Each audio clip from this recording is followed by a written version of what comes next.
Good Friday morning. Wake up, Charlotte. Go. Larry Sprinkle here, along with Chris Mulcahy. We made it to Friday, made it to the weekend. We're both wearing gray, too. We are. Yeah. I didn't even think about that. Yeah, look at that. That's and the weather is not gray, though. No. I tell you what a nice weekend shaping up today. It's going to be okay. A lot going on. First of all, let's talk about the Roval out there at the Speedway. Big event. You know, that track is so amazing. Yes. So unique. And, when you talk about racing weather, no rain or storms, quite often in October at the race, they've had every type of weather you can imagine. The coldest, the warmest, the rainiest. This is not bad. So the first time, or the only time I've been to the Roval 400 was in 2019. And if you remember 2019, it was so hot. The first 6 days, I think, were all at 95 to 98 degrees. And that was the October race, that not was the May race. Yeah, that was the October race. Yeah. And when we were out there, it was sweltering. It was very uncomfortable. It was sunny, so it was extra hot. So this is prime time weather. Because, being at the track, it's relatively warm because of the asphalt and the pavement. So this is perfect weather for being at the race. Out there. Anywhere, anything you do this weekend. Yeah, anything. Maybe picking some pumpkins. This is perfect pumpkin picking weather. The pumpkin picking prediction is this. A little bit alliteration there. Yeah, they're great alliteration. 81 today. You look at it, it's an outlier. Is that true? Yeah, it's going to be that warm today. Yeah, the weekend, not too bad. Taking a pumpkin or two.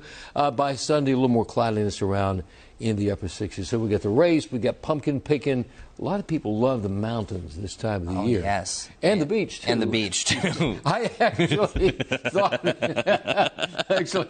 had planned on the speed. It's like a mountain picture. We're just going opposite sometimes. Yeah, the beach is great. The beach is great. And well, I think Larry really was trying to put this in is because today is the best beach day that we're going to have this week. It's going to be nice. So if that were the mountains, we'd be talking about the leaf picking.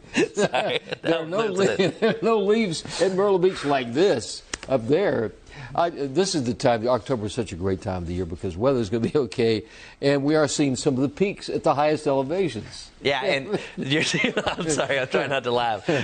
When Larry and I get the giggles and stuff to break. All right. But anyways, you're seeing a lot of green here on the map, so low coloration. But Larry, I think it's really over the next week that those yellow and those orange areas, the moderate to high, are going to be deemed the peak. So we're very close to that, especially on Grandfather Mountain, as you're mentioning here. Yeah, no, we put Mount Mitchell on there because it's the highest elevation on the eastern seaboard, but not a lot of beautiful colors at the top there. But Grandfather Mountain, Beach Mountain, Sugar Mountain, those areas, you're above 4,000 feet, you're starting to see some brilliant colors there. Then you get down to areas around Blowing Rocky Moon. Not quite yet. Still a lot of green in those locations. We're close, but it's prime time over the next week with the forecast that we have, especially when you have sunny days and cooler nights. That's what maximizes our color, and we're already seeing that around Linville Peak, which, by the way, Linville Gorge is my favorite place. I love it. That's my favorite place. There. And this is right there to Mile High. 5,280 feet is a mile. So if you're climbing up there, it's going to take you a little bit of time to get to the top of that. Yes.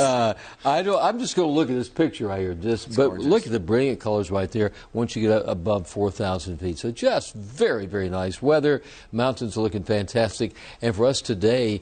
No, that's not a mistake. 80 degrees. That's amazing. In October and sunny skies. Don't complain, Yeah. All in all, this October has been on the cooler side. Today's yesterday and today are really the only above average days that we have or have had. Yeah. So enjoy that if you want the warm temperature, because as you mentioned, it's pretty much a steep cliff after that. It's like just the towering 81 on Friday. And the rest 81. Of the time is a big cool down.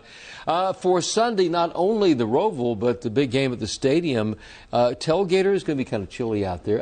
47 degrees is not that bad for tailgating. But, and I'm sure tailgaters will be indulging in activities that will warm them up. So lots of hot coffee, right? hot coffee. That's what I was mentioning. I would say by the end of the week, maybe next Thursday, we introduce our better chance of a couple of showers. It's been rain-free so long. So the weekend looking A-OK. And I want to bring up another point. Yesterday, we had our drought monitor come out. It was crazy since we had about 2.5 inches of rain. Yeah. About 61% of North Carolina was under a dry status. Yeah. That's dropped down to less than 3%. So I think the only good thing that came out of Ian was this. And speaking of, the tropics are fine. Everything is gorgeous. And Larry, would you suggest people still, even this weekend, to go up to the Blue Ridge Parkway? Yes. Oh, yeah, because once it's such a beautiful drive, and you're going to see the elevations where the changes are taking place. You're going to see those 4,000 to 5,000 foot elevations. So you're driving along there, and you're going to see the brilliant greens all the way to the hues of orange and red, just the great colors. I think it'd be a great weekend for it because next weekend, it's going to be jam-packed. That's true. Jam-packed with people. And the weather this weekend is going to be nice. Next weekend may be kind of rainy. That's true. And, and I always say that I think it's better to go earlier than later. Yes. Because it turns on you really quickly. That if, say if you can't go next weekend, after that, next thing you know, things are turning brown on you. And it's still breathtaking. Even when there's no leaves on the trees up there, it's breathtaking. But yeah, if you can, talking to you right now, Larry said it, and Larry's the expert here at the Carolinas. So if you're disappointed with your Leaf experience, let's talk go. to this guy. Let's head to the high country. All right, that's it. Wake up, Charlotte, to go, and we'll be back Monday morning. Very dark, early, 4:30 a.m. Looking forward to it.